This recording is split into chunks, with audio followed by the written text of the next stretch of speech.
ماه خونین هنوز که رنگش خونی نشده، داره یواش یواش کسوف میشه،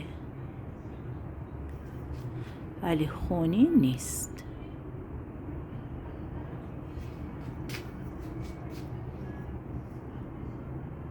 بازم قشنگه.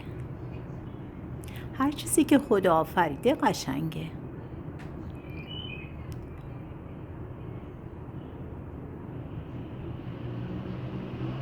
نگاه میکنم ببینم کی رنگش عوض میشه. منتظر میمونم.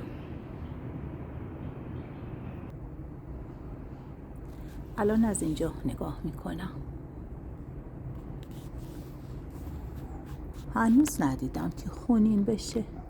چرا؟ داره یواش یواش گردیش کمتر میشه، ولی خونین نیست. نمیدونم چرا این اسما رو میذارن. خب باید بهش بخوره. این الان سفیده، گوشاشم داره یواش یواش تیره میشه، ولی خونین نیست. ماه سفید و نورانی، قشنگتر اسمش.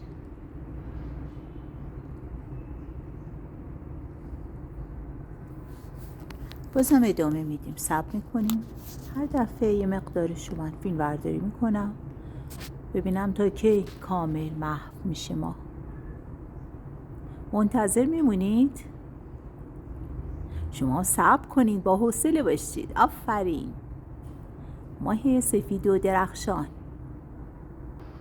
راستی نگفتم اینجا کجاست. اینجا اصفهانه. اصفهان، شهر زیبا، کشور ایران، کشوری زیبا و باستانی.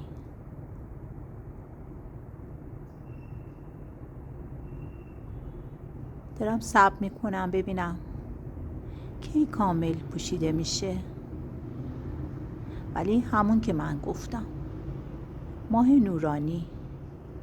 ماه خونین چیه؟ چه اسمایی میذارن؟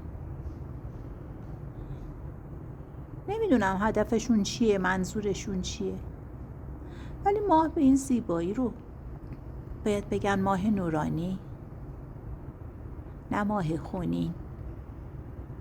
شما موافقین؟ البته خب هر جا یه فرهنگی دارن، یه نظری دارن.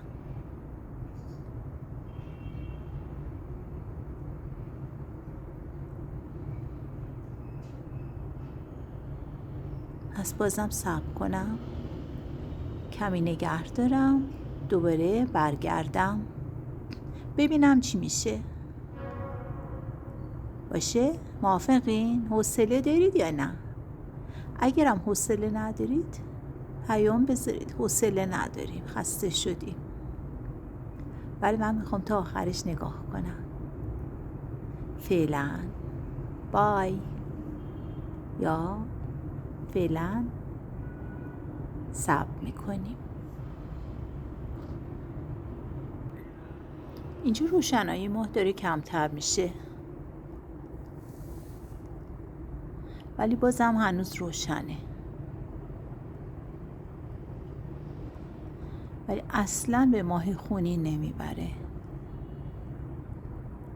ماه نورانی، ماه زیبا، ماه درخشان.